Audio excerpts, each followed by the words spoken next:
تمام مرحومین کے لیے ایصال ثواب فرما دیں جن کے ایصال ثواب کے لیے اس مجلس کا انعقاد کیا گیا ہے۔ لا حول ولا قوة الا باللہ العلی العظیم۔ اعوذ باللہ من الشیطان الرجیم۔ بسم اللہ الرحمن الرحیم۔ الحمد للہ رب العالمین، والصلاة والسلام على أشرف الأنبياء والمرسلين النبي الممجد أبي القاسم محمد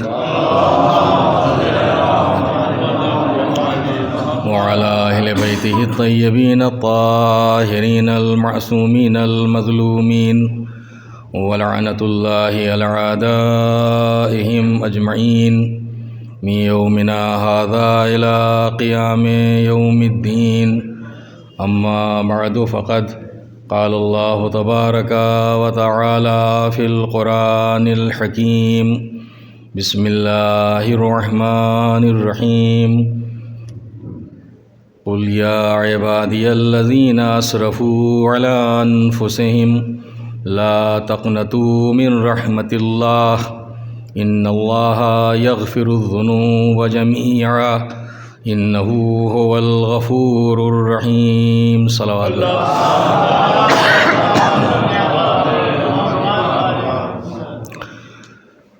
بزرگان محترم، برادران عزیز، جیسا کہ آپ کو معلوم ہے کہ اس مجلس کا انعقاد کس مقصد کے تحت کیا گیا ہے، ان تمام مرحومین کی ایصال ثواب کے لیے جن کے فوٹوز آپ کے سامنے ہیں، اور جو بھی بہرحال اس بستی کے مرحومین ہیں ان کے ایصال ثواب کی غرض سے یہ مجلس منعقد کی گئی ہے۔ اس سلسلے میں یقینی طور پر اس بستی کے تمام بزرگ قابل مبارکباد ہیں، اور اسی کے ساتھ ساتھ وہ تمام نوجوان جنہوں نے اپنے بزرگوں کی سرپرستی میں اس مجلس کا انعقاد کیا ہے، اور یقینی طور پر ایصال ثواب ایک حقیقت رکھتا ہے۔ بہت زیادہ معصومین علیہم الصلاۃ والسلام کی طرف سے فرمائش بھی ہے، ان کے ارشادات موجود ہیں، فرمودات موجود ہیں کہ اپنے مرنے والوں کو یاد رکھو، ان کے لیے کچھ نہ کچھ خیر کرتے رہو۔ اس لیے کہ جب ہم ارشادات معصومین پر نظر کرتے ہیں تو خود معصوم ہی کا ارشاد ہے، اور ظاہر ہے کہ ہم معصومین علیہم الصلاۃ والسلام کی فقط ذات پر ایمان نہیں رکھتے ہیں بلکہ ان کی بات پر بھی ایمان رکھتے ہیں، اور اس کی وجہ یہ ہے کہ جب ذات معتبر ہوتی ہے تو بات خود بخود معتبر ہو جاتی ہے۔ تو کسی کی نظر میں صحیح ہو یا نہ ہو، کسی کی سمجھ میں آئے یا نہ آئے، لیکن ہم نہ اسے غلط کہنے، زبان ہی ہماری نہیں ٹوٹ سکتی کہ ہاں معصوم کا کلام غلط ہے، لہذا ہم سوچ بھی نہیں سکتے، جو معصوم نے کہہ دیا ہے وہ حقیقت ہے۔ اگر ان تمام مرحومین کو جو اس دنیا سے رخصت ہو چکے ہیں، اگر انہیں کوئی ضرورت نہیں ہے وہاں پر اس دنیا میں جس دنیا میں وہ اب ہیں، اور یہاں وہ اپنی حقیقی زندگی کو پا چکے ہیں، اگر وہ واقعاً ضرورت مند نہیں ہیں تو معصومین کی طرف سے یہ ارشاد نہ ہوتا کہ دیکھو ہر جمعے کو اپنے گھر کے سامنے جو مرنے والے ہیں ان کی ارواح آتی ہیں۔ ایک صلوات بھیج دیں محمد علیہ وسلم۔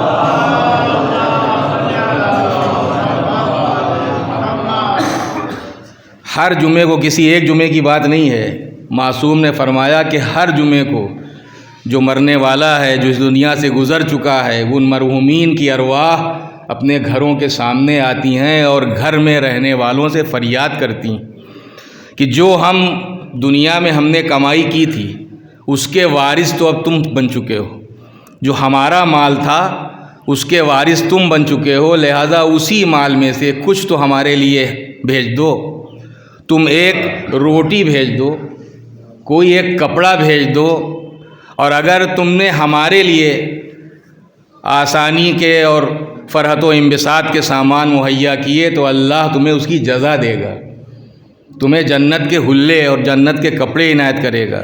تو اس کا مطلب یہ ہے کہ ایصال ثواب یہ کوئی رسم نہیں ہے بلکہ ایک حقیقت ہے کہ ایصال ثواب ہونا ہی چاہیے۔ ایصال ثواب کی جہاں تک بات ہے، ایصال ثواب کیا مطلب؟ یعنی ثواب پہنچانا۔ کوئی ایسا عمل کہ جو نیک ہے، اچھا ہے، بہتر ہے، بشرطے کہ قربتاً الی اللہ ہو۔ اس لیے کہ دنیا کے دکھانے کے لیے عمل اور ہوتا ہے اور رضائے پروردگار کے لیے عمل اور ہوتا ہے۔ اللہ کی بارگاہ سے اسی عمل کی جزا ملنے والی ہے جو عمل ہم اپنے اللہ کے لیے کر رہے ہیں۔ اگر قربتاً الی اللہ ہم زبان سے تو کہہ رہے ہیں لیکن ہمارے ذہن و دل و دماغ میں کہیں سے قربتاً الی اللہ نہیں ہے بلکہ قربتاً الی الناس ہے، تو یہ ہمارا عمل بھی قربتاً الی الناس ہی ہے، قربتاً الی اللہ نہیں ہے۔ تو قربتاً الی اللہ اگر کوئی بھی نیک عمل، اچھا عمل اللہ کی رضا کے لیے ہے تو یقیناً اس عمل کرنے والے کو بھی پروردگار ثواب دیتا ہے اور جس کے لیے کیا ہے اسے بھی ثواب عنایت فرماتا ہے۔ ایک صلوات بھیجیں محمد و آل محمد۔ لیکن ایصال ثواب کا کوئی طریقہ شریعت نے معین نہیں کیا ہے کہ فقط یہی ایک طریقہ ہے جس ذریعے سے ایصال ثواب ہو سکتا ہے۔ نہ کوئی دن معین کیا ہے، نہ کوئی تاریخ معین کی ہے، نہ کوئی وقت معین کیا ہے۔ ایصال ثواب کا حکم ہے کہ آپ اپنے مرنے والوں کو یاد رکھیں، ان کے لیے کچھ کار خیر کرتے رہیں تاکہ اس دنیا میں جہاں وہ پہنچ چکے ہیں ان کے لیے آسانیاں فراہم ہو جائیں، اللہ کی رحمتوں اور برکتوں کے سائے میں وہ آ جائیں، ان کی مغفرت کا، ان کی بخشش کا کچھ سامان ہو سکے۔ یہ تو ہے، لیکن کوئی وقت، کوئی دن، کوئی تاریخ، کوئی طریقہ شریعت نے معین نہیں کیا ہے۔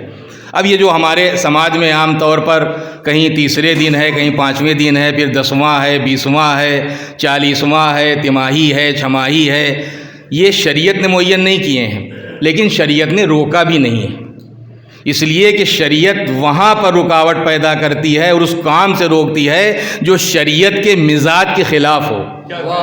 اگر مزاج شریعت کے خلاف نہیں ہے تو شریعت اس کام سے کبھی آپ کو روکتی نہیں ہے۔ اسی لیے ماشاءاللہ پڑھے لکھے حضرات اور مجھ سے بہتر افراد موجود ہیں، اگر آپ احکام شریعت پر غور کریں تو اگرچہ 5 خانوں میں تمام شریعت کے احکام تقسیم کر دیے گئے ہیں، ایک واجب ہے، ایک مستحب ہے، ایک حرام ہے، ایک مکروہ ہے، ایک مباح ہے۔ اگر آپ واجبات کی فہرست بنانا شروع کریں تو انگلیوں پر آپ شمار کر لیجئے، واجبات بھی بہت تھوڑے سے ہیں اور محرمات بھی بہت تھوڑے سے ہیں۔ بہت تھوڑی سی چیزوں کو اللہ نے ہمارے اوپر واجب کیا ہے اور بہت تھوڑی سی چیزوں کو ہمارے لیے حرام کیا ہے۔ اب اس واجب سے زیادہ بڑا خانہ مستحبات کا ہے اور حرام سے بڑا خانہ مکروہات کا ہے، اور آپ جانتے ہیں کہ ظاہر ہے کہ واجب اس کام کو کہتے ہیں جس کے کرنے میں ثواب ہے اور نہ کرنے میں عذاب یا گناہ ہے۔ مثلا نماز پنجگانہ ہم پڑھتے ہیں تو ثواب ملے گا، لیکن اگر نہیں پڑھتے ہیں تو ہم عذاب الہی کے مستحق ہیں، اس لیے کہ ہم نے اطاعت پروردگار سے انحراف کیا ہے۔ ماہ مبارک رمضان کے روزے ہیں، استطاعت کے بعد حج ہے، نصاب کے مطابق غلہ پیدا ہو جائے تو زکوٰۃ ہے، سالانہ حساب کے بعد اگر بچت ہے تو خمس ہے۔ تو جتنے بھی احکام ہیں ظاہر ہے وہ سب اپنے شرائط کے ساتھ ہیں لیکن واجبات کی تعداد بہت مختصر ہے۔ اسی طریقے سے حرام اس کام کو کہتے ہیں جس کے نہ کرنے میں ثواب ہے لیکن کرنے میں گناہ ہے، کرنے میں عذاب ہے۔ اس کے بعد جو مکروہ آتا ہے، مکروہ وہ کام ہے جس کے کرنے میں کوئی گناہ تو نہیں ہے لیکن نہ کرنے میں ثواب ضرور ہے۔ مکروہ وہ کام ہے کہ جس کے نہ کرنے میں ثواب ہے، کرنے میں کوئی گناہ نہیں ہے۔ مستحب وہ کام ہے جس کے کرنے میں ثواب ہے لیکن نہ کرنے میں کوئی گناہ یا عذاب نہیں ہے۔ اور اس کے بعد مباح کا خانہ مکروہات و مستحبات سے بڑا خانہ ہے، بہت بڑا خانہ ہے، اور زندگی کے ہمارے تمام تر مسائل اسی خانے کے تحت آ جاتے ہیں، مباح کے تحت۔ مثال کے طور پر آپ اس مجلس میں شرکت کی نیت سے کسی کو خوش کرنے کے لیے نہیں، عزیزداری اور رشتہ داری نبھانے کے لیے نہیں، اگر واقعاً رضائے پروردگار کے لیے مجلس عزائے سید الشہداء میں شرکت کے لیے اگر آپ آئے ہیں تو آپ کا ہر اٹھتا ہوا قدم فی سبیل اللہ ہے، آپ کا ہر اٹھتا ہوا قدم فی سبیل اللہ ہے اگر مجلس میں شرکت کے لیے آئے ہیں۔ لیکن مجلس میں شرکت یہ تو استحباب کے خانے میں آ سکتا ہے، لیکن اس مجلس میں فرش مجلس کے میں آنے کے بعد آپ کہاں پر بیٹھیں، نہ یہاں پر آپ کا بیٹھنا واجب ہے، نہ یہاں پر آپ کا بیٹھنا مستحب ہے، نہ یہاں پر آپ کا بیٹھنا مکروہ ہے، نہ یہاں پر آپ کا بیٹھنا حرام ہے۔ جہاں پر آپ بیٹھے ہیں یہ ایک وہ عمل ہے کہ جس میں نہ کوئی ثواب ہے نہ عذاب ہے۔ مجلس میں بیٹھنا تو ثواب ہے، لیکن جس جگہ پر ہم بیٹھیں اسی جگہ پر بیٹھنا یہ ایک مباح ہے۔ تو مباح کا خانہ بہت بڑا ہے، جتنی واجبات کم سے کم، محرمات بھی کم سے کم، اس سے زیادہ مستحبات اور اس سے زیادہ مکروہات حرام کے مقابلے پر، پھر مباح۔ لیکن اپنے بچوں اور نوجوانوں سے کر دوں، ظاہر بزرگ حضرات تو مجھ سے بہتر جانتے ہیں کہ اگر فقط واجب چھوٹ رہا ہے اور مستحب ہی مستحب ہے تو پھر اس مستحب کی کوئی حیثیت نہیں رہ جاتی۔ اسی لیے ہمارے بزرگوں نے جو مثالیں دی ہیں وہ بہت ہی گویا صحیح مثالیں ہیں کہ واجب کی مثال عدد کی ہے اور مستحب کی مثال 0 و 0 کی ہے۔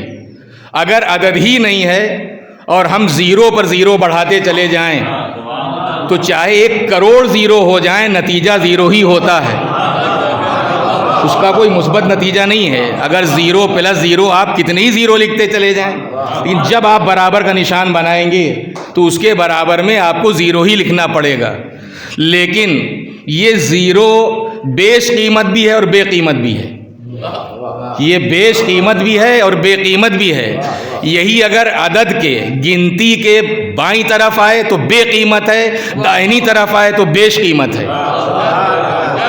یہی عدد اگر 1 لکھنے کے بعد ہم بائیں طرف 0 لگاتے ہیں، کوئی 0 کی کوئی حیثیت نہیں ہے، لیکن اگر اسی 1 کے بعد ہم داہنی 0 لگاتے ہیں تو یہی کبھی 1 کو 10 بناتا ہے، کبھی 100 بناتا ہے، کبھی 1000 بناتا ہے۔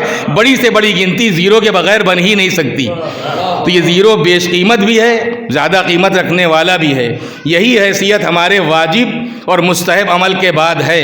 اسی لیے مستحبات میں جتنے اعمال کا ذکر ہوتا ہے ان میں بہت زیادہ آپ ثواب تذکرہ پائیں گے کہ اگر آپ یہ عمل کر لیا تو اتنے حج کا ثواب، یہ آپ نے کر لیا تو یہ ثواب، یہ آپ نے کر لیا تو یہ ثواب۔ یہ وہی ہے کہ ایک واجب کے بعد اگر ایک مستحب عمل آپ انجام دیتے ہیں تو یہی کبھی 1 کو 10 بناتا ہے، کبھی 100 بناتا ہے، کبھی 1000 بناتا ہے۔ اور یہ تو اللہ کی بارگاہ ہے، دینے والا وہ ہے، کبھی وہ اجر بے حساب دیتا ہے کہ انسان حساب لگا ہی نہیں سکتا۔ ایک صلوات بھیجیں محمد و آل محمد پر۔ اور ایک دوسری مثال بھی پیش کی جا سکتی ہے کہ واجب ڈیوٹی ہے اور مستحب جو ہے وہ اوور ٹائم ہے۔ آج تک ہم نے کسی بھی عقل مند آدمی کو نہیں دیکھا جو کم سے کم صحیح الدماغ ہو کہ ڈیوٹی تو نہ کرے اور اوور ٹائم کے لیے پہنچ جائے۔ کوئی آدمی ایسا نہیں کرتا کہ ڈیوٹی نہ کرے اوور ٹائم کے لیے پہنچ جائے۔ جو ڈیوٹی کرتا ہے اوور ٹائم کا حق اسی کو ملتا ہے۔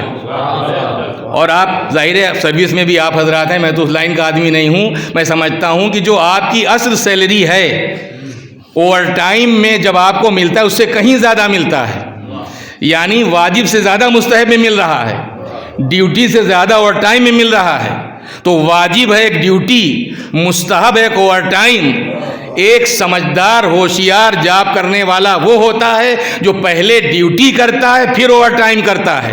اسی طرح ایک دیندار شخص، ایک صاحب عقل، ایک دیندار پہلے واجب انجام دیتا ہے پھر مستحب انجام دیتا ہے، اس لیے کہ واجب کا ثواب الگ ہے، مستحب کا ثواب الگ ہے۔ مستحب ہی مستحب ہے، واجب کوئی حیثیت نہیں ہے، تو ایسے مستحب کی کوئی حیثیت رہ بھی نہیں جاتی۔ ایک صلوات بھیجیں محمد و آل محمد پر۔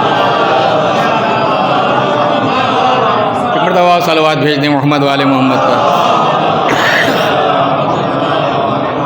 تو ایصال ثواب کا کوئی طریقہ نہیں معین کیا ہے۔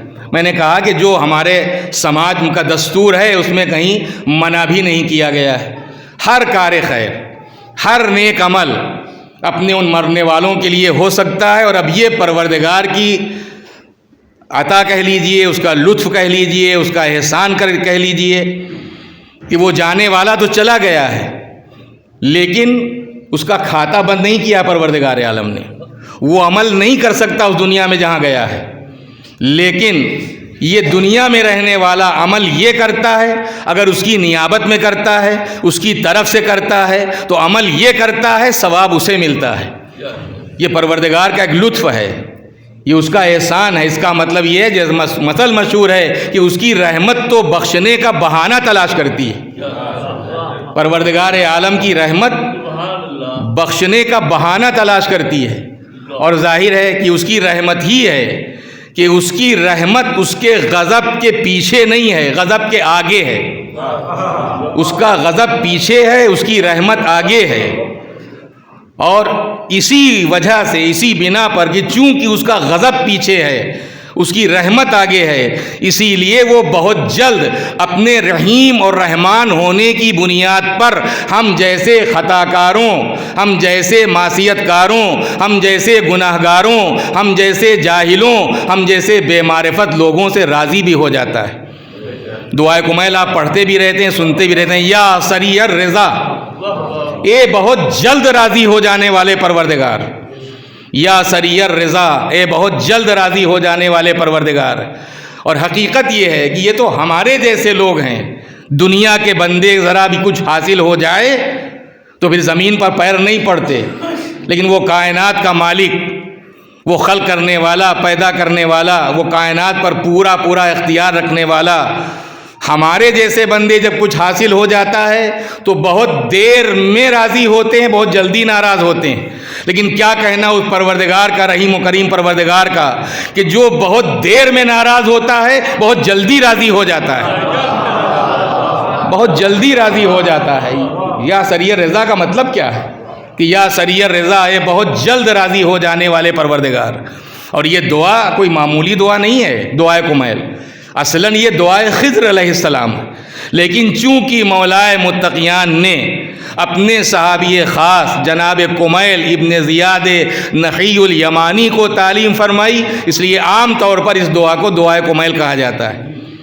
اور اس کے لیے خود مولا کا ارشاد گرامی بھی ہے. آپ نے خاص طور پر فرمائش کی، یہ کمیل اگر ممکن ہو تو ہر شب جمعہ، اگر ممکن ہو تو ہر شب جمعہ اس دعا کی تلاوت کرو. اور اگر یہ بھی ممکن نہیں ہے تو کم سے کم مہینے میں ایک بار، اگر یہ بھی ممکن نہیں ہے تو کم سے کم سال میں ایک بار، اگر یہ بھی ممکن نہیں ہے تو شب نیمہ شعبان، یعنی 14 شعبان کا دن گزرنے کے بعد جو رات آتی ہے، اس میں خاص طور پر امیر المومنین نے اس دعا کو اپنے چاہنے والوں سے پڑھنے کی، ہم کہتے ہیں دعا پڑھنا، ورنہ دعا پڑھنا نہیں ہے، حقیقت میں دعا کی جاتی ہے، پڑھی نہیں جاتی.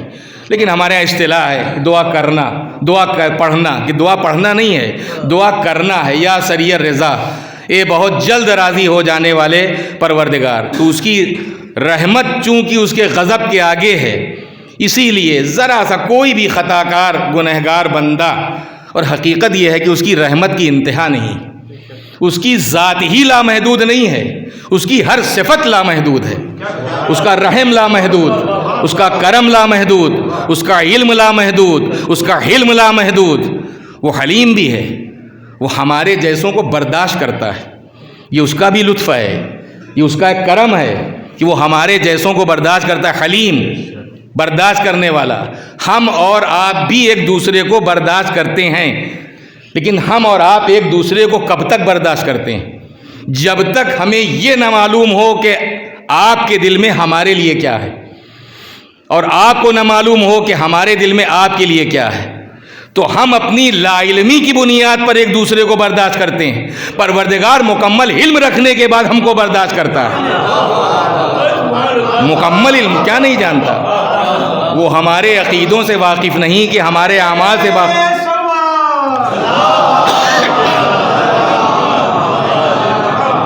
وہ ہمارے عقیدے سے واقف، ہمارے اعمال سے باخبر، ہمارے کردار سے آگاہ. اور میں تو اکثر کہتا ہوں کہ یہ دو ہی ذاتیں ایسی ہیں کہ انسان اپنے کو چھپا نہیں سکتا. ایک اپنے آپ سے اپنے کو نہیں چھپا سکتا، ایک اپنے پروردگار سے اپنے کو نہیں چھپا سکتا. نہیں چھپا سکتا. اگر میں جھوٹ بول رہا ہوں اور آپ سمجھتے ہیں کہ ہاں یہ سفید داڑھی ہو، یہ ٹوپی اور یہ شیروانی تو کاہے کو جھوٹ بولیں گے. لیکن جس وقت میں جھوٹ بول رہا ہوں، آپ سمجھ رہے ہیں میں سچا ہوں، لیکن اسی وقت میرے ضمیر کے اندر سے آواز تم جھوٹے ہو، تو میں اپنے آپ کو کیسے چھپاؤں گا؟ اگر میں بے ایمانی کر رہا ہوں تو کیا مجھے نہیں معلوم میں بے ایمانی کر رہا ہوں؟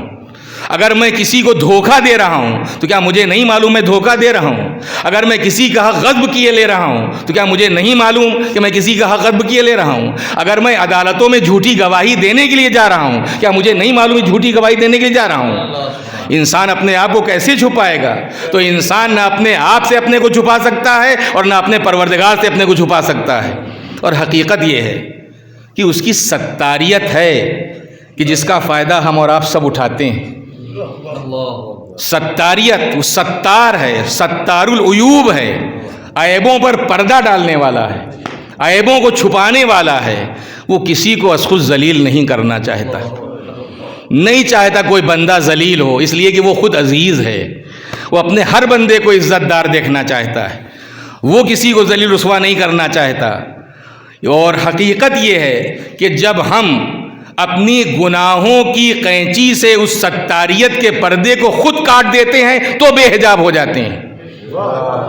اپنے گناہوں کی قینچی سے جب ستاریت کے پردے کو ہم خود کاٹتے ہیں تو بے حجاب ہو جاتے ہیں. اور پھر پروردگار ظاہر ہے کہ اپنی رحمت سے ہم خود بخود دور ہو جاتے ہیں. وہ نہیں چاہتا کہ کوئی بندہ اس کی رحمت سے دور ہو، وہ تو چاہتا ہے، لیکن ہم خود دور ہو جاتے ہیں اس کی رحمت سے. اور اسی لیے معصومین علیہ السلام کی دعاؤں کا یوں تو ہر اس دنیا میں بھی فائدہ ہے اور آخرت میں بھی فائدہ ہے، لیکن معصومین کی دعاؤں کا سب سے بڑا فائدہ یہ ہے کہ مالک کو یاد کرنے اور اپنا درد دل اور اپنی عرضداد پیش کرنے کا سلیقہ بھی معلوم ہوتا ہے، طریقہ بھی معلوم ہوتا ہے کہ مالک کی بارگاہ میں آنے کے آداب کیا ہیں، ہمیں اپنے مالک کی بارگاہ میں کس طرح سے حاضر ہونا ہے، کیا کہنا ہے، کس طرح کہنا ہے، کیا کہنا ہے. امام زین العابدین علیہ السلام کی دعاؤں میں یوں تو بہت ساری معصومین کی دعائیں ہزار دعائیں ہیں، لیکن جس قدر معتبر ترین دعاؤں کا مجموعہ صحیفہ کاملہ ہے، اس سے معتبر ترین کوئی مجموعہ دعاؤں کا ہمارے سامنے موجود نہیں ہے. اور اس کی وجہ صرف یہ ہے کہ صحیفہ کاملہ جسے زبور آل محمد بھی کہا گیا ہے، اس صحیفہ کاملہ کی جتنی بھی دعائیں ہیں ان کو امام زین العابدین نے خود لکھوایا ہے، املا کیا ہے، لہذا اس میں کسی قسم کے شک اور شبہ گنجائش نہیں ہے. اور انہی مشہور دعاؤں میں چوتھے امام کی ایک دعا ابو حمزہ صومالی بھی ہے. ماہ مبارک رمضان آ رہا ہے، جن کو توفیق ہوتی ہے اس دعا کو پڑھتے ہیں. اور میں گزارش کروں گا، ضروری نہیں ہے، لمبی دعا ہے، طولانی دعا ہے، اور اب تو ترجمے کے ساتھ بھی دعائیں موجود ہیں. اگر آپ ایک وقت میں سحر کے وقت یا کسی وقت پوری دعا کو نہیں پڑھ سکتے، ظاہر ہے کہ ہمارے جیسے بے معرفت لوگ نہیں طبیعت لگتی ہے. صحیح بات یہی ہے، ہم ذرا میں ہماری طبیعت اوب جاتی ہے، ہم گھبرانے لگتے ہیں. میں اپنے جیسوں کی بات کرتا ہوں، اتنی لمبی دعا، ورق دیکھنا پڑتا ہے کتنا باقی ہے. تو فارمیلٹی سے کوئی فائدہ نہیں ہے. حقیقت میں پروردگار اپنے بندوں کے اعمال کی کوالٹی دیکھنا چاہتا ہے، کوانٹیٹی نہیں دیکھنا چاہتا. وہ کوالٹی دیکھنا چاہتا ہے، وہ کوانٹیٹی نہیں دیکھتا کہ ہم پڑھ بھی رہے ہیں اور طبیعت بھی نہیں لگ رہی ہے. جبکہ دعا کا پڑھنا، دعا کرنا مستحب ہے. اور خود نباز فطرت انسانی معصومین سے بڑھ کر کوئی ہو نہیں سکتا. معصومین سے بڑھ کر جو ہیومن نیچر ہے، جو انسانی فطرت ہے، اس انسانی فطرت کا ظاہر ہے کہ نباز معصومین سے بڑھ کر کوئی بھی نہیں ہے. اسی لیے مولا متقیان نے ہمارے ہی جیسے لوگوں کے لیے ارشاد فرمایا کہ جب تمہاری طبیعت واجبات اگر تمہاری طبیعت نہ لگ رہی ہو تو فقط واجبات کی پابندی کرو، مستحبات کو چھوڑ دو. اس لیے یہاں فقط خانہ پوری کوئی حیثیت نہیں رکھتی. جو عمل کیا جائے وہ بہتر طریقے پر کیا جائے، جو عمل کیا جائے وہ خلوص کے ساتھ کیا جائے، دل بستگی کے ساتھ کیا جائے. اگر دل نہیں لگ رہا ہے تو پھر اسے چھوڑ ہی دینا زیادہ بہتر ہوتا ہے. نہیں اگر پوری دعا کا جو کرنا چاہتا ہوں، اگر پوری دعا کا موقع نہیں ہے، آپ چاہے تھوڑی دعا پڑھیں، ترجمے کے ساتھ پڑھیں تو معلوم ہوگا. اسی دعا میں ہے کہ پروردگار مجھے نہ آزاد چھوڑنا نہ لاوارث. میرے مالک مجھے اس دنیا میں نہ آزاد چھوڑ دینا نہ لاوارث، اور نہ مجھے ان دنیا کے بندوں کے حوالے کر دینا، ورنہ یہ مجھے ذلیل کر ڈالیں گے۔ مجھے آزاد چھوڑنا نہ لاوارث، اور نہ مجھے ان دنیا کے بندوں کے حوالے کر دینا، ورنہ مجھے یہ ذلیل کر دیں گے۔ تو یہ پروردگار عالم کا رحم ہے، کرم ہے، اور جب رحم اس کا یقینی طور پر شامل حال ہو جاتا ہے، بہت ہی واقعی عجیب و غریب دعا ہے، دعائے کمیل کے جملے۔ اس میں ایک فقرہ ہے، کم من ثناء جمیل لست اہلا لہ نشرتہ، کہ پالنے والے تو نے میری نہ جانے کتنی، اب یہ اس سے بڑھ کر اس کا لطف وہ نہیں ہو سکتا، اس سے بڑھ کر اس کا کرم نہیں ہو سکتا، اس سے بڑھ کر اس کا احسان نہیں ہو سکتا۔ کم من ثناء جمیل لست اہلا لہ نشرتہ، کہ پالنے والے تو نے لوگوں کے درمیان میری وہ اچھائیاں پھیلا رکھی ہیں کہ جب میں اپنے آپ کو دیکھتا ہوں اپنے اندر وہ اچھائی پاتا ہی نہیں، لیکن لوگ مجھے سمجھتے ہیں کہ بہت اچھا آدمی ہے۔ یہ پروردگار کا عظیم احسان ہے بندے پر، یہ اس کا لطف ہے، یہ اس کا کرم ہے۔ کم من ثناء جمیل لست اہلا لہ نشرتہ، کہ مالک تو نے میری وہ اچھائیاں لوگوں کے درمیان پھیلا رکھی ہیں جو میرے وجود کے اندر پا ہی نہیں جاتی جب اپنا حساب کرتا ہوں۔ اور حقیقت میں بات سے بات نکلتی ہے، حساب، محاسبہ نفس، صادق آل محمد امام جعفر صادق علیہ السلام نے محاسبہ نفس کو اپنے شیعوں کی علامتوں میں سے ایک علامت بتایا ہے، کہ جو ہمارا شیعہ ہے، ہمارا چاہنے والا ہے، وہ محاسبہ نفس کرتا رہتا ہے، یعنی خود اپنا حساب کرتا رہتا ہے، اپنے کو واچ کرتے رہنا، اپنے کو دیکھتے رہنا، اپنا حساب کرتے رہنا۔ امام نے اپنے شیعوں کی پہچانوں میں سے ایک پہچان بتائی کہ جو ہمارا شیعہ ہے وہ محاسبہ نفس کرتا رہتا ہے۔ دوسروں کا حساب کرنا ہماری ذمہ داری نہیں ہے بحیثیت شیعہ، اپنا حساب کرنا ہماری اولین ذمہ داری ہے بحیثیت شیعہ علی ابن ابی طالب، بحیثیت محب اہل بیت۔ پہلی اولین ذمہ داری جو ہماری بنتی ہے اپنا حساب کرنا، اور کوئی دوسرے کا حساب کر ہی نہیں سکتا، لیکن ہر انسان اگر ایمانداری کے ساتھ کرنا چاہے تو بہرحال اپنا حساب کر سکتا ہے۔ ایک صلوات بھیجیں محمد وآل محمد پر، ایک مرتبہ صلوات بھیج دیں محمد والے محمد۔ تو بات یہاں سے شروع کی گئی تھی کہ ایصال ثواب کے لیے پروردگار عالم نے نہ کوئی وقت معین کیا ہے، نہ تاریخ معین کی ہے، نہ کوئی طریقہ معین کیا ہے۔ ہر کار خیر کے ذریعے ایصال ثواب ہو سکتا ہے۔ اگر ہم سڑک پر چلتے ہوئے، اور واقعاً اگر ہم مرحومین کو ان تمام مواقعوں پر جتنے بھی مواقع آتے ہیں یاد رکھیں تو بہترین ایصال ثواب کا ذریعہ ہے۔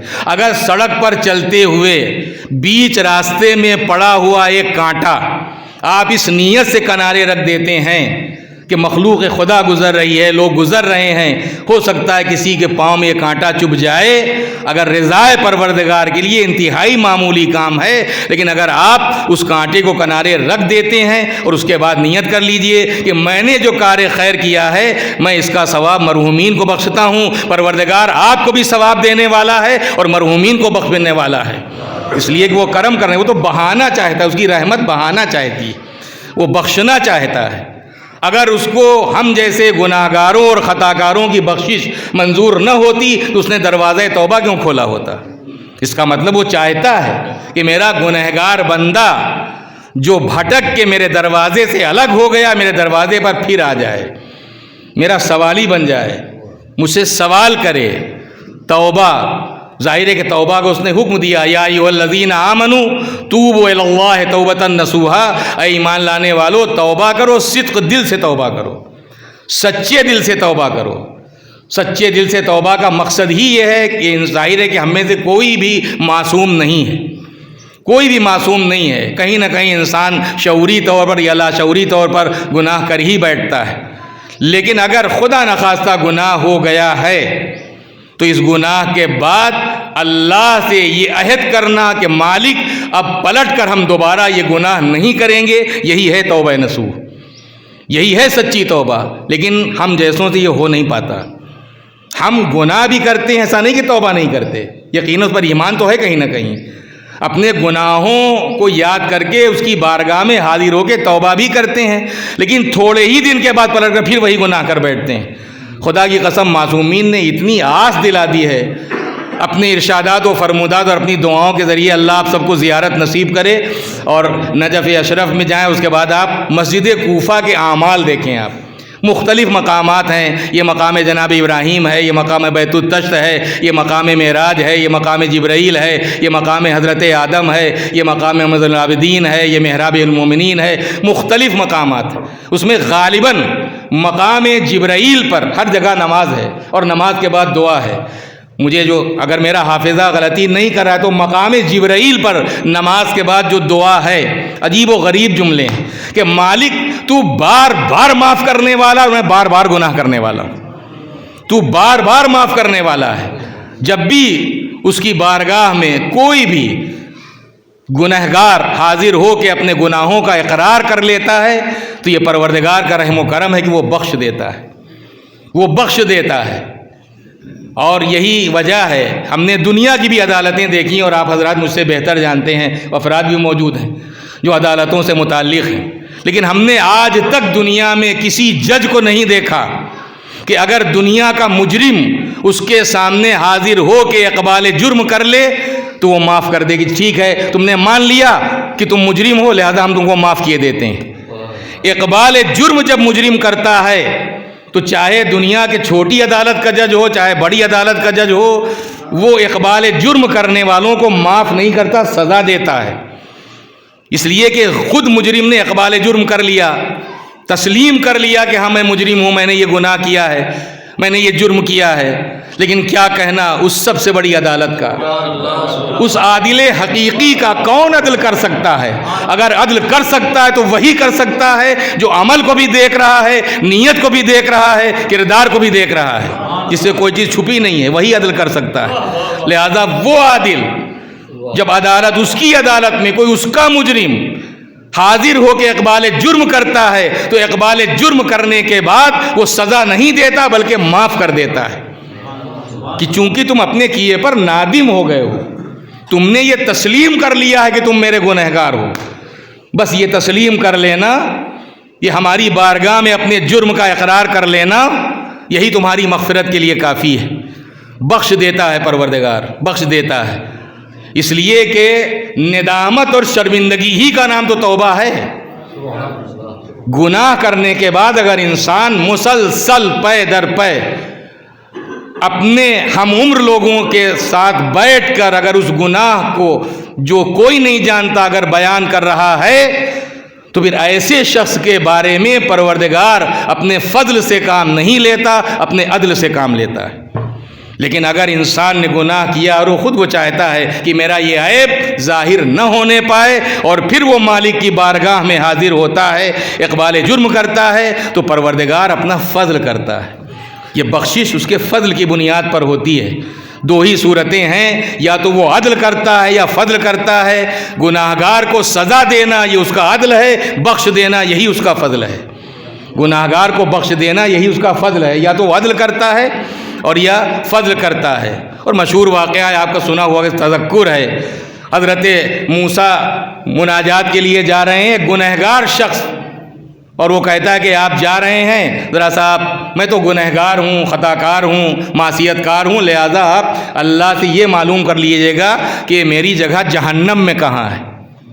جناب موسیٰ کوہ طور پہ گئے، مناجات کی، واپس ہونے لگے تو ارشاد ہوا کہ موسیٰ تم نے میرے بندے کا پیغام نہیں پہنچایا۔ عرض کرتے ہیں کہ پروردگار تجھے تو معلوم ہی کہ اس نے کیا کہا ہے، کہا جا کر کہہ دینا کہ اس کا مقام جنت میں ہے، گنہگار ہے مگر اس کا مقام جنت میں ہے۔ آئے جناب موسیٰ، کہہ دیا، ظاہر ہے کہ شیطان جو ازلی دشمن ہے، پروردگار عالم نے یوں ہی نہیں کہا کہ انہ لکم عدو مبین، بے شک وہ تمہارا کھلا ہوا دشمن ہے۔ اب ظاہر ہے کہ جب یہ خبر مل گئی کہ ہم تو جنت میں جانے والے ہیں، تو اب ایک ایک سے جن کو نہیں بھی معلوم تھا کیا کیا کیا، سب سے بیان کرنا شروع کیا. دیکھا ہم جنت میں جائیں گے، ہم نے یہ کیا تھا، ہم جنت میں جائیں گے، ہم نے یہ کیا تھا، ہم جنت میں جائیں گے، ہم نے یہ کیا تھا. جب دوسری بار مناجات کے لیے جناب موسیٰ تشریف لے گئے تو ارشاد پروردگار ہوا موسیٰ جا کر کہہ دینا کہ اب اس کا مقام جنت نہیں جہنم ہے. جب تک وہ اپنی برائیوں کو چھپاتا رہا میں اپنے فضل سے کام لیتا رہا، لیکن جب اس نے خود ہی تشدد بام کر دیا ہے کہ ہم نے فضل سے کام لینے والا نہیں، وہ اپنے عدل سے کام لینے والا ہوں. ایک صلوات بھیجیں محمد و آل محمد. ایک مرتبہ صلوات بھیج دیں محمد و آل محمد.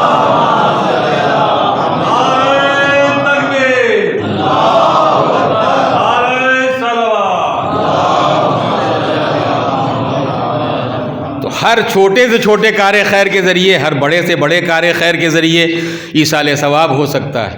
لیکن اپنے بچوں اور نوجوانوں کے لیے میں نے پہلے ہی کہا کہ بزرگ حضرات مجھ سے بہتر جانتے ہیں کہ فقط بہت ساری ایسی چیزیں ہیں جو ہمارے سماج میں مذہب کے کام نہیں سمجھے جاتے ہیں. مثال کے طور پر اگر کوئی انسان اسکول کھول رہا ہے، کالج کھول رہا ہے، یونیورسٹی بنا رہا ہے، تو عام طور پر جو ہماری ذہنیت ہے اس کو ہم کوئی مذہب کا کام نہیں سمجھتے. ہاں بے شک اسکول کھولنا، کالج کھولنا، یونیورسٹی قائم کرنا یہ مذہب کا کام ہو بھی سکتا اور نہیں بھی ہو سکتا، یہ سب آپ کی نیت پر ڈیپینڈ ہے. اگر آپ کمانے کے لیے کھول رہے ہیں تو قطعاً یہ مذہب کا کام نہیں ہے، یہ آپ کا اپنا کام ہے، یہ دنیا کا کام ہے. لیکن اگر آپ سماج کی خدمت کے لیے کھول رہے ہیں کہ قوم کے بچوں کو پڑھایا جائے گا تاکہ قوم کے بچے پڑھ لکھ کے کچھ ترقی کر سکیں، اپنے فیوچر کو، اپنے مستقبل کو بنا سکیں اور ہمیں رضائے پروردگار حاصل ہو سکے، تو ظاہر ہے پھر یہ کام دنیا کا کام نہیں، یہ آخرت کا کام ہے. یہ دنیا کا کام نہیں، یہ مذہب کا کام ہے. اسی طریقے سے شاید آپ میری بات کی تائید فرمائیں. دیکھیے موقع اور محل کے اعتبار سے ہی کام کرنا، ایک عقل مند انسان موقع اور محل کے اعتبار سے کام کرتا ہے. اس دور میں ہماری کمیونٹی کو، ہمارے سماج کو، ہمارے معاشرے کو کس چیز کی ضرورت ہے؟ اگر مسجد کی ضرورت ہے تو مسجد بننا چاہیے، اگر روضے کی ضرورت ہے تو روضہ بننا چاہیے، اگر امام باڑے کی ضرورت ہے تو امام باڑہ بننا چاہیے. لیکن اگر اس وقت جس دور سے ہم گزر رہے ہیں، اور حالات آپ مجھ سے بہتر جانتے ہیں، جس دور سے ہم گزر رہے ہیں، اس دور میں سماج کو اسکول کی ضرورت ہے یا نہیں ہے؟ معاشرے کو کسی کالج کی ضرورت ہے یا نہیں ہے؟ اور میں سمجھتا ہوں کہ شاید میری بات کی تائید کر قربتاً اللہ کالج کھولا جا رہا ہے، ہاسپٹل بنایا جا رہا ہے، تو میں نہیں سمجھتا کہ اگر مسجد کا بنانا ثواب ہے، میں تو نہیں کہتا کہ اس سے زیادہ ثواب ہے، لیکن اگر اس دور میں کوئی انسان قربتاً اللہ سماج کی خدمت کے لیے اگر اسکول کھول رہا ہے تو زیادہ اگر ثواب نہیں ہے تو مسجد سے کم ثواب بھی نہیں ہے. اگر امام باڑہ بنانے میں ثواب ہے، یقیناً ثواب ہے، تو ایک ہاسپٹل کھولنے میں بھی ثواب ہے. تو جس دور میں ظاہر ہے کہ ایک ہوشیار معاشرہ اپنے حالات پر نظر رکھتا ہے، اور جو حالات پر نظر رکھتا ہے پھر وہی کامیاب بھی ہوتا ہے. ائمہ معصومین کی زندگی کو اگر آپ دیکھیں تو انہوں نے ہر معصوم کی سیرت یہ الگ آپ کو کیوں نظر آتی ہے؟ کہیں نہ کہیں اپنے دور کے حالات سے انہوں نے کبھی دین کا سودا نہیں کیا، ہمیشہ دین کا تحفظ کیا ہے، دین کو بچایا ہے ہر معصوم نے. لیکن آپ کو سیرت کے پہلو الگ الگ ملیں گے، اس لیے زمانہ بدلا ہوا تھا. امیر المومنین کی سیرت کا ایک الگ انداز، امام حسن کا ایک الگ انداز، امام حسین کا ایک الگ انداز، امام زین العابدین کا ایک الگ انداز، امام محمد باقر کا ایک الگ انداز. جتنے بھی 12ویں سیرت ابھی ہمارے سامنے ہے نہیں، لیکن 11 سیرتیں معصومین کی ہمارے سامنے ہیں. ہر معصوم نے دین کی بقا کے لیے، دین کے تحفظ کے لیے، دین کو بچانے کے لیے ماحول کے اعتبار سے کام کیا ہے کہ اس ماحول میں اپنے دین کو کس طرح سے ہم بچا سکتے ہیں، دین کا تحفظ کیسے کیا جا سکتا ہے. اس کا مطلب ہی یہ ہے کہ ایک ہوشیار انسان، ایک صاحب عقل انسان، ایک دیندار انسان وہ لکیر کا فقیر نہیں ہوتا، اپنے مشن کو آگے بڑھاتا ہے زمانے کی ضرورتوں کے لحاظ سے کہ زمانہ کس بات کا متقاضی ہے. ایک صلوات بھیج دیں محمد و آل محمد پر. ایک مرتبہ اور صلوات بھیج دیں محمد و آل محمد. اور بس ظاہر ہے کہ جو میں نے عرض کیا کہ ہر کام ایصال ثواب کے تحت ہو سکتا ہے، ہر کام ایصال ثواب کے تحت ہو سکتا ہے۔ اور اب اگرچہ کوئی دن تو معین نہیں کیا ہے، لیکن اب جیسے جمعے کے لیے خود معصوم نے فرمایا، اس کا مطلب جمعے کا دن خاص طور پر اپنے مرحومین کو یاد رکھنے کا دن ہے، اس لیے کہ امام نے فرما دیا کہ ہر جمعے کو وہ تمہارے مرنے والے جو تم سے الگ ہو چکے ہیں وہ تمہارے گھر کے سامنے آتے ہیں، فریاد کرتے ہیں۔ اگر ماں باپ موجود ہیں تو ماں باپ سے فریادی ہوتے ہیں، بھائی بہن موجود ہیں تو بھائی بہنوں سے فریادی ہوتے ہیں، بال بچے موجود ہیں تو بال بچوں سے فریادی ہوتے ہیں کہ کچھ تو ہمارے لیے بھیج دو، کچھ تو ہمارے لیے کر دو، ایک روٹی کا ٹکڑا بھیج دو، ایک کوئی کپڑا بھیج دو۔ اگر تم ہمارے لیے جو کچھ کرنے والے ہو، اللہ تمہیں بہترین جزا دینے والا ہے، جزا دینے والا ہے۔ مرنے والا چلا جاتا ہے، لیکن اس کے بعد قبور مومنین کی زیارت کیوں ثواب ہے؟ یہ قبرستان میں جانا کیوں ثواب ہے؟ صادق آل محمد امام جعفر صادق علیہ السلام کا ارشاد گرامی ہے کہ اگر تم ہماری زیارت کو نہیں آ سکتے، حالات کے تحت کسی بھی وجہ سے اگر تم ہماری زیارت کو نہیں آ سکتے ہو تو ہمارے صالح مومنین کی قبروں کی زیارت کو جاؤ، تمہیں وہی ثواب ملے گا جو ہماری زیارت کا ثواب ملتا ہے۔ اللہ اکبر! صالح مومنین کی قبروں کی زیارت کا ثواب وہی ہے جو امام معصوم کی خود امام معصوم نے فرمایا۔ اگر تم نہیں آ سکتے ہو، یقیناً معصوم کی زیارت اپنی جگہ پر ہے، اس کی فضیلت کو کوئی پا نہیں سکتا، لیکن اب یہ کرم ہی ہے، یہ لطف ہی ہے کہ اگر تم نہیں آ سکتے کسی وجہ، تمہارے پاس مال نہیں ہے، دولت نہیں ہے، اسباب نہیں ہے، حالات نہیں ہیں، تو مایوس نہ ہو جانا، ہم وہی ثواب عطا کریں گے جو ہماری زیارت کا ثواب ہے۔ اگر تم ہماری زیارت کو نہیں آ سکتے ہو تو ہمارے صالح مومنین کی زیارت کو جاؤ۔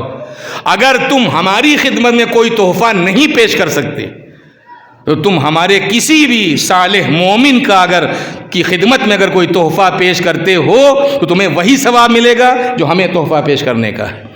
قبور مومنین کی زیارت ظاہر ہے کہ سب ایصال ثواب ہی تو ہے کہ 7 مرتبہ قبر کے قریب بیٹھ کر اس پر ہاتھ رکھ کے اگر 7 مرتبہ کوئی سورہ قدر کی تلاوت کرتا ہے تو پروردگار اس پڑھنے والے کو بھی بخشتا ہے اور اس صاحب قبر کو بھی بخشتا ہے۔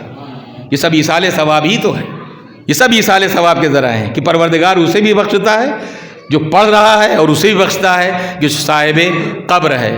پھر امام نے یہ بھی فرمایا کہ جب بھی تم کسی پوچھا گیا امام سے کہ مولا جو ہم صاحبان قبر کی زیارت کو جاتے ہیں، اہل قبور کی زیارت کو جاتے ہیں قبرستان میں، کیا وہ ہماری آواز سنتے ہیں؟ کیا وہ ہمیں پہچانتے ہیں؟ کیا وہ ہمیں دیکھتے ہیں؟ تو مولا نے فرمایا کہ ہاں، جس وقت تم جاتے ہو اور کھڑے ہوتے ہو وہ تمہاری آواز سنتے بھی ہیں، تمہیں پہچانتے بھی ہیں، اور اگر تم ان کے لیے کچھ ہدیہ دیتے ہو تو تمہارے حق میں دعا بھی کرتے ہیں، تمہارے حق میں وہ دعا بھی کرتے ہیں۔ بے تحاشا فضیلتیں ہیں اہل قبور قبرستان میں جانے کی، اس کے بہت سارے فضائل ہیں۔ قبرستان میں جانے کے بعد اور متوجہ بھی کیا گیا ہے، اس موت کی طرف متوجہ کیا گیا ہے کہ جس کے ذریعے انسان اس دنیا سے اس دنیا میں چلا جاتا ہے کہ السلام علیکم یا اہل الدیار من المؤمنین والمسلمین، کہ اس دیار کے رہنے والوں، اے قبرستان میں بسنے والوں، اے اپنی قبروں میں آرام کرنے والوں، تم پر ہمارا سلام ہو۔ انتم لنا فرتن، عجیب و غریب جملہ ہے، انتم لنا فرتن ونحن انشاءاللہ بکم لاحقون، تم تو ہم سے آگے نکل گئے، انشاءاللہ ہم بھی تم سے بہت جلد ملنے والے ہیں۔ تذکرہ موت، جب موت کا ذکر ہوتا ہے تو ہم خدا نخواستہ کہتے ہیں، خدا نخواستہ اگر موت آ جائے، لیکن موت خدا نخواستہ نہیں ہے، خدا خواستہ ہے۔ ہم چاہے جتنے حوالے دیں خدا نخواستہ کے، مگر یہ وہ عمل ہے جو خدا ضرور چاہے گا، اس لیے کہ اس نے اعلان کر دیا ہے کلو نفس ذائقۃ الموت، ہر نفس کو ذائقہ موت چکھنا ہی چکھنا ہے۔ یہ خدا خواستہ عمل ہے، خدا نخواستہ ہے ہی نہیں۔ ایک صلوات بھیجیں محمد و آل محمد۔ اور بس آخری بات، چونکہ ماہ رجب المرجب انتہائی فضیلتوں سے بھرا ہوا مہینہ ہے، یہ مہینہ بہت ساری مناسبتیں اپنے دامن میں سمیٹے ہوئے، بہت ساری مناسبتیں، پورے مہینے میں مناسبتیں ہی مناسبتیں ہیں، یہ مہینہ اپنے دامن میں مناسبتیں سمیٹے ہوئے۔ پہلی رجب امام محمد باقر علیہ الصلوۃ والسلام کی ولادت باسعادت کی تاریخ، 5ویں امام ذکر آ گیا ہے، 5ویں امام۔ ہم سب دعوے دار ہیں اور یقیناً ہیں، اور دعا بھی کرنا چاہیے کہ پروردگار روز قیامت ہمارا شمار شیعیان اہل بیت علیہم الصلوۃ والسلام میں ہو جائے، ہم اس گروہ میں شامل کر دیے جائیں جو اہل بیت کے شیعوں کا گروہ ہے، جو اہل بیت کے چاہنے والے ہیں، ان کے ماننے والے ہیں۔ امام محمد باقر علیہ الصلوۃ والسلام نے جناب جابر ابن یزید جعفی، جناب جابر نام کے کئی صحابی گزرے ہیں، ایک جناب جابر ابن عبداللہ انصاری ہیں، یہ وہ صحابی ہیں پیغمبر کے جن کو 6 معصومین کی زیارت کا شرف حاصل ہوا ہے، اور امام کی گویا خدمت میں رہنے کا شرف حاصل ہوا، پیغمبر اکرم کی بارگاہ میں رہے، امیر المومنین کے ساتھ رہے، امام حسن کے ساتھ رہے، امام زین العابدین کے ساتھ رہے، امام محمد باقر کے ساتھ رہے، 6 معصوم، پیغمبر اکرم، امیر المومنین، امام حسن، امام حسین، امام زین العابدین اور امام باقر۔ لیکن انہی کے ساتھ ساتھ ایک جناب جابر ابن یزید جعفی بھی ہیں۔ جناب جابر ابن یزید جعفی ایک دن امام محمد باقر کی خدمت میں حاضر ہوئے، اور امام کی خدمت میں آنے کے بعد امام متوجہ ہوئے اور فرماتے ہیں کہ جابر، کیا ایک شخص کے لیے یہ کافی ہے کہنا، یہ دعویٰ کافی کو اہل بیت کا چاہنے والا ہے، وہ ہمارا شیعہ ہے؟ کیا دعویٰ محبت کسی شخص کے لیے کافی ہو سکتا ہے؟ اس کے بعد امام نے خود فرمایا، ہرگز نہیں، ہرگز نہیں۔ اگر کوئی شخص فقط دعویٰ محبت کرنے والا ہے تو فقط یہ دعویٰ محبت اس شخص کے لیے ناکافی ہے، کوئی فائدہ اس انسان کو جو فقط زبانی جمع خرچ کرنے والا ہے ملنے والا نہیں ہے، فقط دعویٰ محبت کافی نہیں ہے۔ اس کے بعد ہم سب کے لیے محاسبہ ہے کہ امام نے اپنے شیعوں کی کون سی علامتیں اور پہچانیں بتائیں۔ ہم سب اپنے کو شیعہ کہتے ہیں، کون سی علامتیں اور پہچانیں بتائی ہیں؟ اب اس دور کا آپ حال دیکھیے، امام فرما رہے ہیں جابر ایک زمانہ تھا، جابر ایک زمانہ تھا جب ہمارے شیعہ پہچانے جاتے تھے تقویٰ کے ذریعے۔ جابر ایک زمانہ وہ تھا جب ہمارے شیعہ تقویٰ کے ذریعے پہچانے جاتے تھے، اطاعت خدا کے ذریعے پہچانے جاتے تھے، وہ نافرمانی کرنے والے نہیں تھے، وہ اطاعت خدا سے انحراف کرنے والے نہیں تھے۔ جو ہمارے شیعہ تھے وہ اطاعت خدا کے ذریعے پہچانے جاتے تھے، وہ تقویٰ کے ذریعے پہچانے جاتے تھے۔ جابر یہی وہ لوگ تھے جو ہمارے شیعہ تھے۔ یہ پڑوسیوں کا حال چال معلوم کرتے رہنا، ان کی دیکھ بھال کرنا، یتیموں کی خبرگیری کرنا، مسکینوں کی خبرگیری کرنا، بے کسوں کی خبرگیری کرنا، اپنے پڑوسیوں کا خیال رکھنا، ان کاموں کے ذریعے پہچانے جاتے تھے۔ یہ فقط اپنی زندگی میں خود ہی کہ اگر آرام و آسائش کے اسباب مہیا ہو گئے ہیں تو خود مست نہیں ہو جاتے تھے کہ کیا مطلب ہمارا دوسروں سے، نہیں، اپنے پڑوسیوں کا خیال رکھتے تھے، اپنے سماج کے نادار لوگوں کا خیال رکھتے تھے، اپنے سماج کے فقیروں کا خیال رکھتے تھے، مسکینوں کا خیال رکھتے تھے، غریبوں کا خیال رکھتے تھے، یتیموں کا خیال رکھتے تھے، اور تلاوت قرآن کے ذریعے پہچانے جاتے تھے۔ تلاوت قرآن بھی اسباب میں ہے، ایصال ثواب کے ذرائع میں سے ایک ذریعہ ہے تلاوت قرآن۔ امام نے اپنے شیعوں کی علامتوں میں سے ایک علامت تلاوت قرآن بتایا کہ ہمارے شیعہ تلاوت قرآن کے ذریعے پہچانے جاتے تھے۔ ہم ہوں یا آپ اپنے اپنے گھروں کا حساب کریں کہ ہمارے گھروں میں کتنا قرآن ہے، کس قدر تلاوت قرآن ہے۔ آپ یہ نہ سمجھے میں یہاں سے بیٹھ کر کچھ کہہ رہا ہوں تو گویا میں بہت باعمل ہوں، نہیں، میں آپ کو نہیں پہچانتا لیکن آپ نے کو جانتا ہوں۔ لیکن بہرحال محاسبے کی گھڑی ہے ہم سب کے لیے کہ اگر امام اپنے شیعوں کی علامتوں میں سے بہت ساری علامتیں بیان کرتے ہیں کہ ہمارا شیعہ غریبوں کا خیال رکھنے والا، مسکینوں کا خیال رکھنے والا، بیواؤں کا خیال رکھنے والا، یتیموں کا خیال رکھنے والا، پڑوسیوں کا خیال رکھنے والا، نماز گزار، روزہ رکھنے والا، تقویٰ اختیار کرنے والا، اگر اللہ کا اطاعت گزار ہے اور بھی تلاوت قرآن کرنے والا، تو کتنی تلاوت قرآن ہمارے گھروں میں ہوتی ہے، ہم کس قدر قرآن کی طرف متوجہ ہیں۔ یہ سب محاسبے کی گھڑی ہے، ہمیں اپنا حساب کرنا چاہیے۔ اور حقیقت یہ ہے کہ اہل بیت اور قرآن ایک دوسرے سے الگ ہو ہی نہیں سکتے۔ پیغمبر نے فرما دیا تو الگ ہو نہیں ہو سکتے. دنیا کے گندے بندے اگر الگ کرنے کی کوشش بھی کریں گے تو یہ الگ نہیں ہو پائیں گے. جہاں قرآن رہے گا وہیں اہل بیت رہیں گے، اور جہاں اہل بیت رہیں گے وہیں قرآن رہے گا. نہ قرآن کو اہل بیت سے الگ کیا جا سکتا ہے اور نہ اہل بیت کو قرآن سے الگ کیا جا سکتا ہے. پیغمبر کی حدیث غلط نہیں ہوتی. لن تضلوا بعدی، اگر تم ان دونوں سے وابستہ رہے تو کبھی گمراہ نہیں ہوگے. لن یفترقا، یہ دونوں ایک دوسرے سے الگ ہی نہیں ہو سکتے. پیغمبر فرما گئے ہیں. لہذا ہمارے شیعہ تلاوت قرآن، اور اب اس زمانے میں ظاہر ہے وہ زمانہ بھی کیسا تھا، تبھی تو جناب جابر بن یزید جوفی نے کہا کہ مولا یہ جو آپ اپنے شیعوں کی پہچانیں بتا رہے ہیں، اس زمانے میں تو ایسے لوگ نظر نہیں آتے. کہاں ہیں وہ لوگ کہ جن کی آپ پہچانیں بتا رہے ہیں کہ وہ اطاعت گزار اور نماز پڑھنے والے اور روزہ رکھنے والے اور تلاوت قرآن کرنے والے اور پڑوسیوں کا خیال رکھنے والے، غربا، نادار، مفلس، بے کس، یتیم، بیواؤں کا خیال رکھنے، کہاں ہیں وہ لوگ؟ تو امام نے فرمایا کہ جابر چاہے کوئی ہو یا نہ ہو لیکن ہماری محبت کی پہچانیں یہی ہیں. اس لیے کہ وہاں میں نے عرض کیا کہ وہ پروردگار وہ مقدار نہیں دیکھتا، معیار دیکھتا ہے. ایک معیار ہے، ایک معیار معین کر دیا گیا. جابر نے کہا کہ مولا وہ لوگ کہاں ہیں جو آپ بتاتے ہیں کہ یہ پہچانے ہیں، تو وہ لوگ ہیں کہاں؟ تو آپ نے فرمایا کہ جابر ہماری محبت کی پہچان اور علامت تو یہی ہے. کیا کوئی ایک شخص جو پیغمبر اکرم سے محبت کا دعوے دار ہے اور پیغمبر کی سیرت پر عمل کرنے والا نہیں ہے، کیا اسے پیغمبر کا محب کہا جائے گا؟ کیا اسے پیغمبر کا چاہنے والا کہا جائے گا؟ جبکہ امیر المومنین سے زیادہ فضیلت والی اور افضل ذات پیغمبر اکرم کی ہے. کیا کہنا چاہتے ہیں مولا؟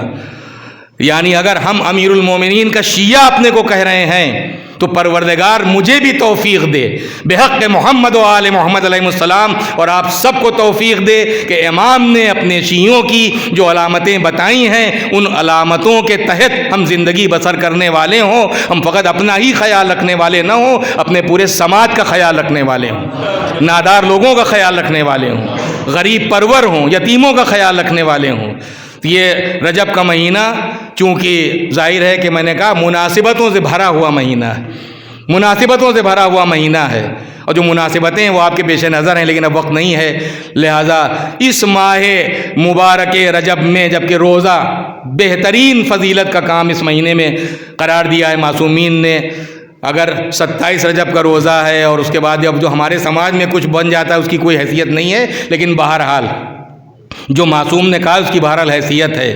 3 دن اس مہینے میں روزہ رکھ لے، 1 دن روزہ رکھ لے. بہت ساری روایات آپ کو مل جائیں گی اگر آپ شیخ عباس قمی کی خالی مفاتیح الجنان اٹھا کر دیکھ لیں تو یہ بھی رجب کا مہینہ. اس رجب کے مہینے میں اپنے مرحومین کو یاد رکھنا بے شک ایک کار خیر ہے، بہترین کار خیر ہے، بہترین کار خیر. لیکن دنیا کا دستور بھی ہے، دستور شرافت بھی ہے، دستور انسانیت بھی ہے کہ جب بھی اس دنیا سے کوئی بھی رخصت ہوتا ہے، کوئی حادثہ ہو جاتا ہے تو حکم یہ ہے کہ جاؤ صاحبان عزا کو پرسا دو. دیکھو تمہارے ہوتے ہوئے ان کے یتیموں کو کوئی زحمت نہ ہونے پائے. آج تم ان کے یتیموں کا خیال رکھو گے، کل تمہارے یتیموں کا خیال رکھا جائے گا. اس گھر میں 3 دن تک کھانا بھیجو، ان کا خیال رکھو. اگر کفن اور دفن کا کوئی انتظام کرنے والا نہیں، تمہاری ذمہ داری ہے. کسی کی لاش بے گور و کفن تمہارے رہتے ہوئے کسی کا جنازہ بے گور و کفن نہ رہ جائے. صاحبان عزا کو پرسا دو. لیکن جب ہم احکام شریعت پر، ان احکام شریعت پر نظر کرتے ہیں اور پھر دوبارہ تاریخ کربلا پہ نظر جاتی ہے کہ جس گھرانے سے احکام شریعت نے رواج پایا تھا اسی محافظ شریعت حسین کا جنازہ کربلا کی زمین پر بے کفن پڑا ہوا تھا. شہید کو کفن کی ضرورت نہیں ہے، لیکن آپ کو معلوم ہے کہ امام کا لباس تک اتار لیا گیا تھا، ورنہ شہید کو الگ سے کفن کی ضرورت نہیں ہے، اسے غسل کی ضرورت نہیں ہے، اسے ویسے ہی دفن کیا جائے گا، جو لباس ہے وہی اس کا کفن. لیکن امام مظلوم کی مظلومی یہ ہے کہ آپ کا لاشا بے کفن پڑا ہوا تھا، لباس تک چھین لیا گیا تھا. اور یہی نہیں، یہاں تو یہ ہے کہ جاؤ صاحبان عزا کو پرسا دو. لیکن کیا صاحبان عزا کو شہادت امام حسین کے بعد کوئی پرسا دینے آیا؟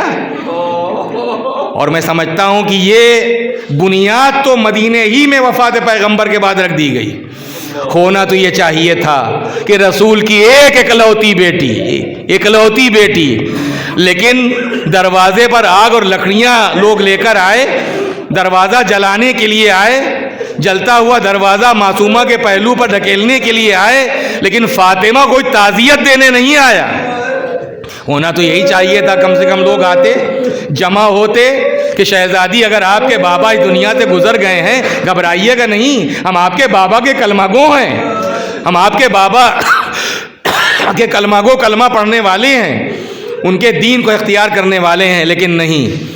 اور یہی وجہ ہے کہ فضائے مدینہ میں انہی مظالم کے بعد فضائے مدینہ میں معصومہ کی آواز گونج رہی تھی کہ بابا آپ کے بعد تو ایسی مصیبتیں پڑی ہیں کہ اگر یہ مصیبتیں دنوں پر پڑتی ہیں تو اندھیری راتوں میں تبدیل ہو جاتے، اندھیری راتوں میں بدل جاتے۔ کربلا میں ظاہر ہے کہ مدینے میں ابتدا ہوئی ہے، کربلا میں انتہا ہو گئی، کوئی تعزیت دینے والا نہیں، حالانکہ بیٹا موجود ہے، مگر کون پرسہ دینے کے لیے آئے، کون تعزیت دینے کے لیے آئے؟ ہاں کچھ لوگ آئے تو ہاتھوں میں ہتھکڑیاں پہنانے کے لیے آئے، پیروں میں بیڑیاں ڈالنے کے لیے آئے، گلے میں طوق پہنانے کے لیے آئے۔ بیٹی موجود تھی مگر منہ پر تماچے مارنے والے تو آئے، سکینہ کے سر پر کوئی دستے شفقت پھیرنے کے لیے نہیں آیا، کوئی تسلی دینے کے لیے نہیں آیا، کوئی تعزیت پیش کرنے کے لیے نہیں آیا۔ ہاں کچھ لوگ آئے تو بہن کے سر سے چادر چھیننے کے لیے تو آئے ہیں، لیکن کوئی جناب زینب کی خدمت میں تعزیت پیش کرنے نہیں آیا۔ اور پھر 11ویں محرم کو تو قیامت گزر گئی کہ ادھر ہی سے گزارا گیا جدھر شہداء کے لاشیں ارض کربلا پر بے گور و کفن پڑے تھے۔ اس منزل پر ثانیہ زہرا کی عظمت کو، ان کے استقلال کو، ان کی شجاعت کو سلام کرنے کا دل چاہتا ہے، اس لیے کہ جو بہن 9 محرم کو عصر کے وقت یہ سوچ کر بے ہوش ہو جاتی ہے کہ شاید میرا بھیا اب شہید کر دیا جائے گا، میں بن بھائی کی ہو جاؤں گی، لیکن جو بہن تصور شہادت پر بے ہوش ہو جاتی ہے تقریباً 24 گھنٹے کے بعد جب اپنے اسی بھائی کا بے گور و کفن لاشا دیکھتی ہے، کٹا ہوا سر نوکے نیزہ پر دیکھتی ہے، لاش پر دوڑتے ہوئے گھوڑے دیکھتی ہے، تو اب بے ہوش نہیں ہوتی۔ کیوں؟ ذمہ داری کا احساس، یہ ذمہ داری کا احساس ہی تھا کہ کربلا سے گزرتے ہوئے کسی دوسری طرف نظر نہیں ہے بلکہ امام زین العابدین کے چہرے کو دیکھ رہی ہیں۔ فرات کے کنارے غیرت دار بھائی جو پردے کا محافظ تھا اس کی لاش پر نظر نہیں ہے۔ 18 سال جس اکبر کو پالا تھا اس 18 سال کے کڑیل جوان کی لاش کو نہیں دیکھ رہی ہیں۔ اون و محمد بیٹوں کی لاشوں پر نظر نہیں ہے۔ 13 سال کے بھتیجے کی پامال میت نہیں دیکھ رہی ہیں بلکہ غور سے امام زین العابدین کو دیکھتی جا رہی ہیں، اور یہ محسوس کر لیا کہ جیسے روح نکلی جا رہی ہے تو آواز دی میرے لال کیا جان دے دو گے؟ بیٹا میں کیا حالت دیکھ رہی ہوں؟ امام نے فرمایا بوبی اماں آپ نے دیکھا ان ملعونوں نے اپنے نجس مردوں کو دفن کر دیا، میرے بابا کا لاشا زمین پر پڑا ہوا ہے۔ عرض کرنے کا مقصد یہ تھا کہ بیٹا موجود ہے مگر اپنے باپ کو دفن بھی نہیں کر سکتا، تسلی دی، لیکن تسلی دینے کے بعد بہرحال بہن بہن ہے۔ ارے جو بہن اپنے بھائی کو اس حال میں دیکھے ذرا آپ غور کیجئے اس کے دل پر کیا گزری ہوگی، پھر ضبط نہ کر سکی اور مدینے کا رخ کر کے آوازی نانا، ارے آپ پر تو آسمان کے فرشتوں نے نماز پڑھی تھی۔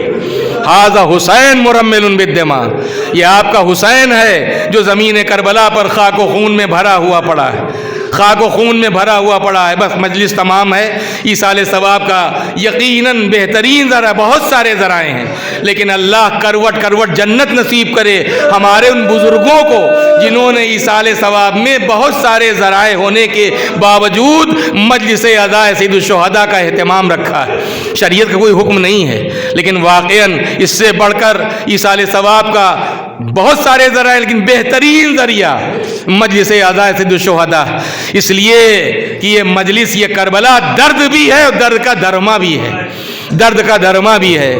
ایک انسان، مصیبت زدہ انسان جب کربلا کے سائے میں آتا ہے تو اسے سکون مل جاتا ہے، سکون مل جاتا ہے۔ ارے اتنے یہ فوٹو لگے ہوئے ہیں، میں سمجھتا ہوں کوئی بھی ایسا نہیں ہے کہ جس کا جنازہ احترام سے نہ اٹھا ہو، جس کو غسل نہ دیا گیا ہو، جسے کفن نہ پہنایا گیا ہو۔ اللہ ان سب کو ان کے سب کے بلند درجات بلند کرے، ان سب کی مغفرت فرمائے۔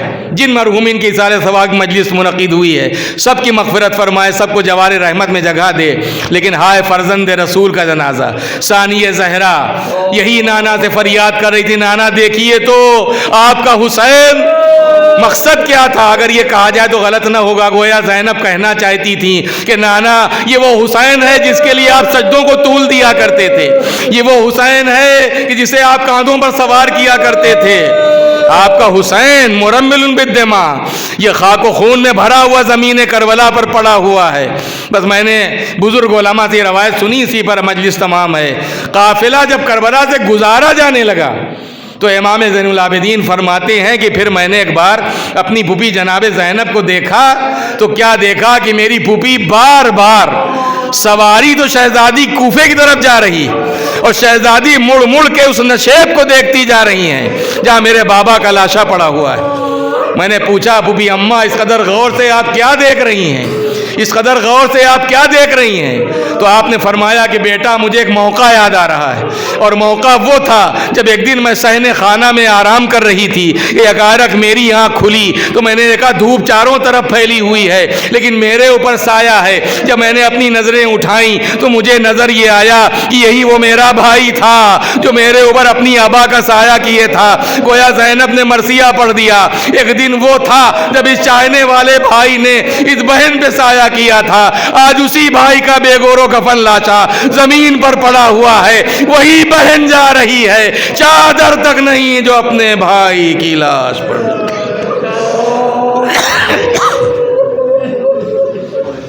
فسيعلم الذين ظلموا أي منقلب ينقلبون إنا لله وإنا إليه راجعون رضا بقضائه وتسليما لأمره ربنا تقبل منا إنك أنت السميع العليم إلهي بحق الزهراء وأبيها وبعلها وبنيها۔ کریم پروردگار اس مجلس کو ان تمام مرحومین اور مرحومات کے ایصال ثواب کا بہترین ذریعہ اور ان کی مغفرت کا ذریعہ قرار دے، جن کے ایصال ثواب کے لیے مجلس منعقد ہوئی ہے۔ ان تمام مرحومین کو جوار رحمت میں جگہ عنایت فرما، ان کی تنگی لحد کو دور کر دے، ان کی قبروں کو منور کر دے، انہیں جوار رحمت میں جگہ عنایت فرما، ہم سب کے گناہان کبیرہ و صغیرہ کو بخش دے۔ اس دور غیبت امام میں ہم سب کو اپنی معرفت عطا فرما، پیغمبر اکرم کی معرفت، صدیقہ طاہرہ سلام اللہ علیہا کی معرفت، ائمہ معصومین علیہم الصلاۃ والسلام کی معرفت، بالخصوص امام زمانہ علیہ السلام کی معرفت، تاکہ ہماری موت جاہلیت کی موت نہ ہو۔ پروردگار انہی معصومین کی محبت پر زندہ رکھنا، انہی کی محبت پر اس دنیا سے اٹھا لینا میرے معبود۔ روز قیامت انہی کے شیعوں میں ہم سب کو شمار کر لینا، ہم میں سے جسے بھی دنیا سے اٹھانا مرحوم، مغفور، تائب اور کامل الایمان اٹھانا۔ پالنے والے سچی توبہ کی توفیق عطا فرما دے کہ پلٹ کر ہم ان گناہوں کی طرف نہ جائیں جن گناہوں تیری بارگاہ میں بار بار توبہ کرتے ہیں۔ کریم ہر پریشان حال کی پریشانی کو دور فرما، جو مقروض ہیں ان کے قرض ادا ہوں، جو بیمار ہیں انہیں شفائے کامل و اجر عطا فرما، جو صاحبان اولاد نہیں ہیں انہیں اولاد عطا فرما، جو صاحبان اولاد ہیں ان کی اولاد کو دنیا اور آخرت میں ان کا بہترین جانشین قرار دے۔ کفار و مشرکین و منافقین و یہود و نصارہ کے شر سے تمام صاحبان ایمان کی جان و مال، عزت، آبرو کی حفاظت فرما، ان کے قید و مکر کو انہی کی طرف واپس کر دے۔ ظالمین کا دفعیہ تو انہیں ظالمین کے ذریعے کیا ہے، پروردگار اس دور کے ظالمین کو ظالمین کے ذریعے سے دفع فرما دے۔ فرزند زہرا امام زمانہ کے ظہور میں تعجیل فرما، اور اس دور غیبت میں ہم سب کو نیک عقائد کے ساتھ ایسے نیک اعمال انجام دینے اور ایسا نیک کردار اپنانے کی توفیق دے دے کہ ہم سب کا شمار اپنے زمانے کے امام کے سپاہیوں میں، ان کی نصرت کرنے والوں میں، ان کی مدد کرنے والوں میں ہو سکے۔ گزارش ہے کہ ایک بار پھر سورہ حمد اور 3 بار سورہ قل هو اللہ کی تلاوت فرما کے ان تمام مرحومین کے لیے ایصال ثواب فرما۔